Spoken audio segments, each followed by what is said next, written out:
So transfer deadline day did not disappoint. Loads to talk over. Let's jump into it.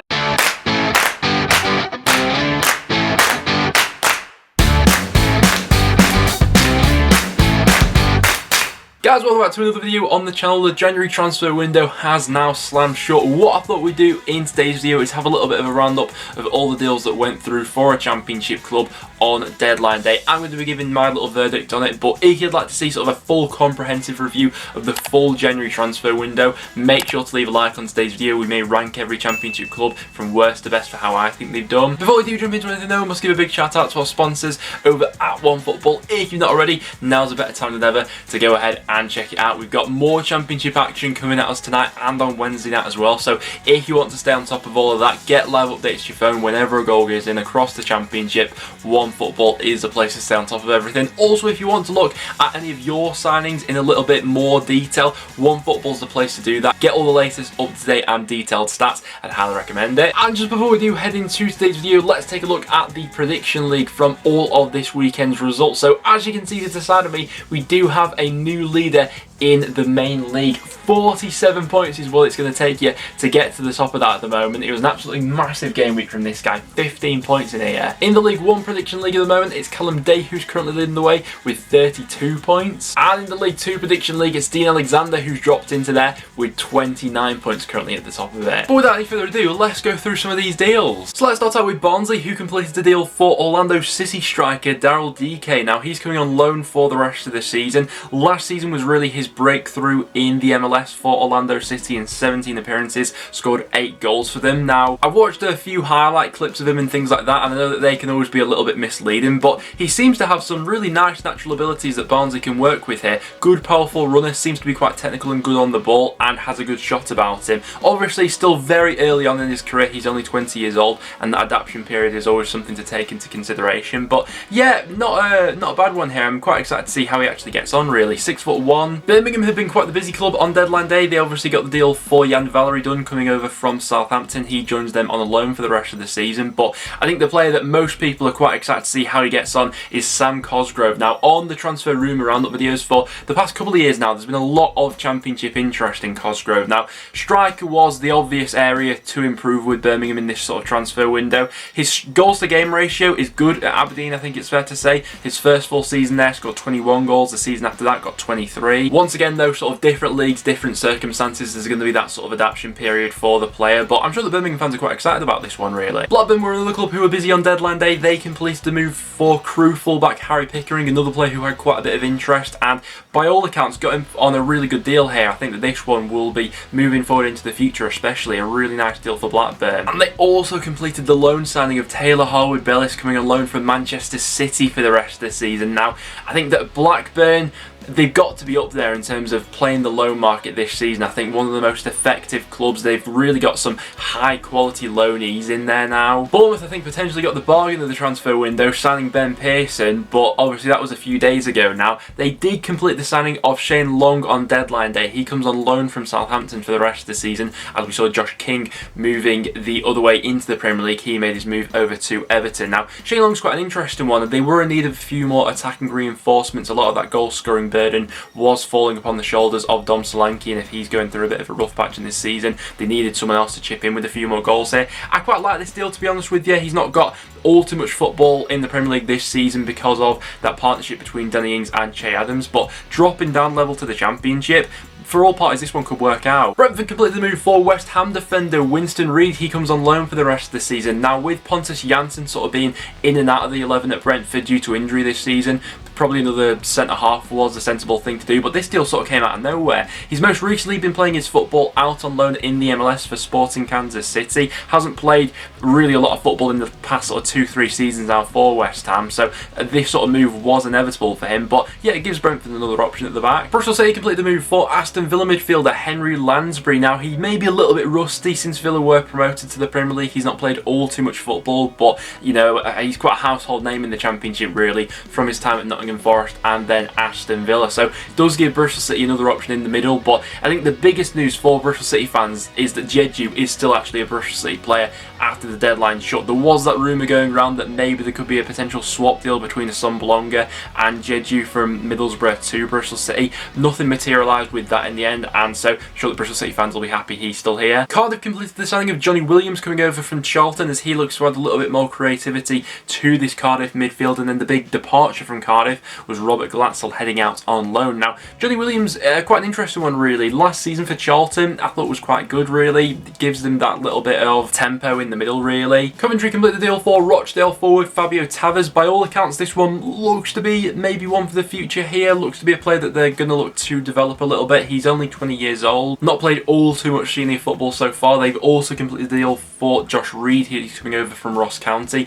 as an 18-year-old left back, another player that they're going to look to develop. Now, with Derby's current financial situation, they've had to be quite clever with how they played this transfer window, but on deadline day got several deals over the line coming on loan transfers for the rest of the season. They were in need of some more defensive reinforcements. I think they've got that here. George Edmonton comes on loan from Rangers for the rest of the season, as does Tendon Medji coming on loan from Manchester United. Now, really highly rated in United's youth setup here. Obviously, Wayne Rooney using his contacts in this sort of situation. I think that's one that Derby fans are going to be quite excited about. They've also added a little bit to the forward end of the pitch as well. Patrick Roberts is still one player who I'm really trying to figure out, because he's had really hot and cold spells from his time in the Championship with Middlesbrough lately. So maybe Derby will be the best club to get something out of him, because I mean, undoubtedly there is still a player in there. Lee Gregory also signed. By no means I don't think is he going to be a game changer, but a steady player at this level, I think it's fair to say. I quite liked him from his time at Millwall. The move to Stoke since hasn't quite worked out for him, but yeah, they're in need of a little bit more attacking reinforcements, and all in all with the situation they're in, I don't think they've done all too bad there with those loans. And Derby also added to their midfield options as well. Benny Badangami's coming on loan from Everton for the rest of the season. Jason Luteweiler has joined Huddersfield on a contract until the end of the season. Obviously the goalkeeper comes in after Ben Hamer departed to Swansea earlier on in the window, but the one thing that Huddersfield needed to get done was sign a striker, and they've not gone ahead and done that. I feel like in the second half of the season that's going to be the thing that holds them back. Luton were fairly busy on deadline day bringing in some more attacking reinforcements. Elijah Adebayo comes in from Walsall, 25 appearances, 10 goals for him this season in League 2. And the one that does interest me is Tom Ince moving from Stoke to Luton on loan for the rest of the season. Obviously Nathan Jones previously working with Tom Ince at Stoke.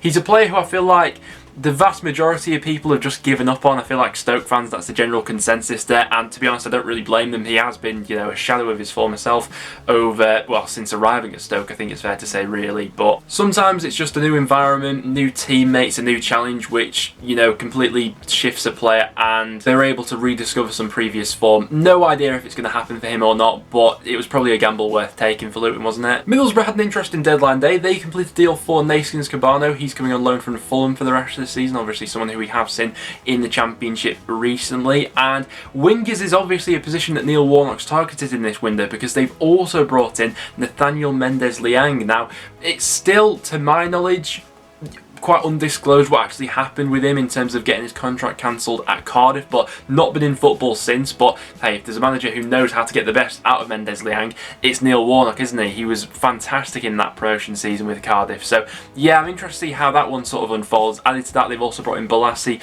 earlier in the window and Donald Fisher for an absolute bargain, you know, man of the match in his first appearance for them. Some decent work here by Middlesbrough. They did lose Lewis Wing on loan to Rotherham, but we'll discuss that one when we get over to the Rotherham section. We saw Millwall complete a deal for Derby midfielder George Evans, quite a versatile player. He can either play holding midfield or he can play as a centre-back, so his versatility works out quite well for a side like Millwall. His time at Derby didn't particularly probably go as he would have liked it to. A couple of injuries in there sort of hampered his progression really. They also saw Troy Parrott heading out on loan to Ipswich. Now, a shame for Troy Parrott that his loan spell at Millwall didn't really seem to work out for him. I know he was hampered early on by injuries and just never seemed to get going, so he's now headed out on loan to League One. With Norwich City, their main bit of business on deadline day was the signing of Orjan Nyland. He comes in on a free transfer for the rest of the season. They were in need of an understudy for Tim Krul for the rest of the year, with Michael McGovern obviously currently being out injured. They've had a bit of an interesting situation with their goalkeepers, both of them being quite unlucky with injuries this far into this season. But yeah, Nolan's an interesting one. We have of course seen him in the Championship before with Aston Villa. His time at Villa, a little bit up and down really, I think it would be fair to say. A good shot stopper, but does have the odd mistake in him here and there. I think coming in as an understudy, not a bad bit of business. Forest completed a couple of signings on deadline day. They got deals done for both James Garner and Glenn Murray, obviously both those playing for Watford at the start of the season. James Garner's coming on a loan deal from Manchester United and Glenn Murray is on a permanent deal. Now, James Garner's an interesting one. I thought he actually started out the season fairly brightly with Watford, to be honest with you. In some of their earlier games, he was someone who I was always watching out for. His time towards the end though started to fizzle out ever so slightly, and then as of late his opportunities became a little bit harder to come by. So I think the change of scenery could be good for him really. Glenn Murray, I'm still not all too sure on, to be completely honest with you. I mean, he didn't really get the opportunity at all at Watford, did he? Just 110 minutes this season, 1 start, then 4 sub appearances. He is 37 now. It's another over 30s attacker that they've got at the club at the moment. He might chip in with a few goals, and listen, it's not as if, you know, Forest strikers at the moment are on target to hit, you know, 20 goals a season or something like that, so they were in need of another option. But yeah, jury's very much still out on this one, I think. After that we go to North End, who have had an absolutely bonkers transfer deadline day and just a crazy January in general, to be honest with you. We've said in the build up to it that it was going to be quite the month for Preston with the big players that we had running out of their contracts. We managed to get Daniel Johnson and Alan Brown to sign extensions, but the big departures obviously coming in the shape of Ben Pearson and Ben Davis, who got that dream move to Liverpool. If you've not seen, we did a video on that the other day, and Donald Fisher as well, which I'm still pretty annoyed at because I think feasibly we could have kept him if we'd offered him a contract. But in terms of the incomings, I don't know what to say, to be honest with you, because we've brought in 7 players on loan, and obviously in the Championship you only have the ability to name 5 of those in the matchday squad. So if we are trying to do a little bit of work behind the scenes now of turning some of these loans into permanent deals, which you can do outside of the transfer window, I'd imagine that's got to be happening at the moment, because at this point in time 2 players are always going to have to be left out. In terms of the signings though, Liam Lindsay comes on loan from Stoke for the rest of the season. His move to Stoke, like quite a few of the people that are signed in that window, hasn't really worked out. I quite liked him from his time at Barnsley, but yeah, looks to get his career back on track now. 25 years old, left footed, got a bit of physicality about him, so fits into that Alex Neil sort of profile. We also signed Van den Berg coming from Liverpool as well. I expect that he probably won't be thrown straight into the starting 11. But probably the player that I'm most excited about that came in on deadline day is Anthony Gordon from Everton. Really highly rated. There were quite a few Championship clubs who were chasing this one, and I think that it is probably an area that we have neglected recently, looking at into our wide options really. He's a genuine winger who's got a bit of trickery about him, and to be honest with you, watching North End lately, I feel like this is the sort of thing that we're lacking. So yeah, really excited about that one, but we're going to need to do something in terms of making these loans into permanents, aren't we? Next up, going to QPR. What result they got last night, by the way, beating Watford, last minute stuff. Charlie Austin getting his 50th goal for the club there. Great scenes at the end. But in terms of new arrivals, they did complete the loan signing of Sam Field. He's coming on loan from West Brom for the rest of the season, the midfielder.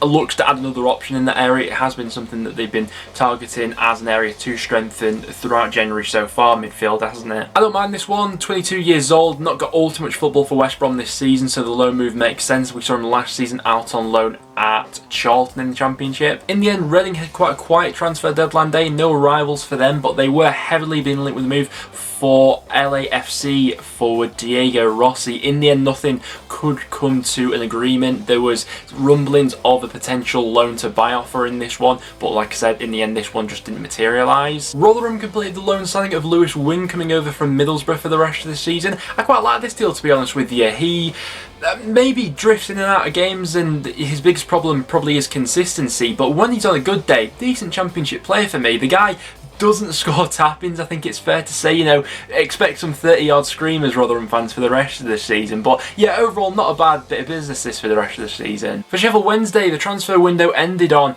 a bit of a whimper, to be honest with you, didn't it? I feel like on most fans' transfer lists would have been a striker. That's not materialised for them. Wednesday fans, how do you think that leaves you now for the rest of the season. Swansea were very busy on deadline day, that's to say the least. They completed a deal for Derby County forward Morgan Whittaker. The fee with this one believed to be around the 700k mark. Obviously, you wouldn't imagine he's going to be someone who's going to go straight into the first team. He's going to be someone who Swansea look to bring on and develop. Obviously, investing in youth is something they've done quite well recently. Kieran Freeman has also joined on an undisclosed fee. He has that experience playing as a right wing back at Sheffield United, so sort of fits into the system, will be a good understudy there to Connor Roberts. And they also completed the loan move for Paul Areola, coming on loan from DC United. I'm interested in their recruitment from the MLS. Obviously, the second time in this window that they dipped into this market. Looks to give them something a little bit different, so yeah, I'm excited to see how that one turns out as well. Stoke had quite a quiet transfer deadline day, to be honest with you. In the end, the majority of their business was all departures, which we've already spoke about. Obviously, Tommins and Liam Lindsay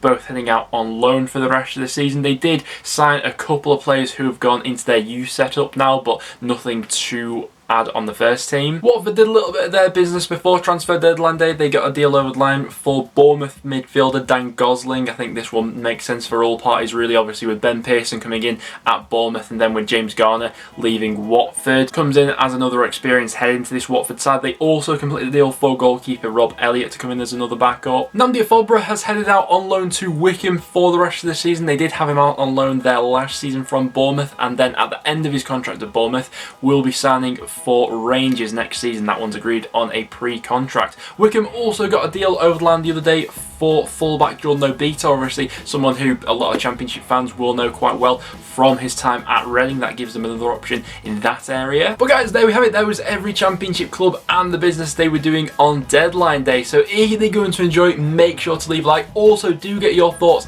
in the comments down below. What did you make of your club's business on deadline day? Are you happy with it, or do you think you could have done a little bit more? Get all your thoughts down below. But apart from that, thanks for tuning in, guys. Make sure to leave a like if you went on to enjoy. Please subscribe for a bit of regular Championship content. We are nearly there at 30k now. But I will see you all in the next one.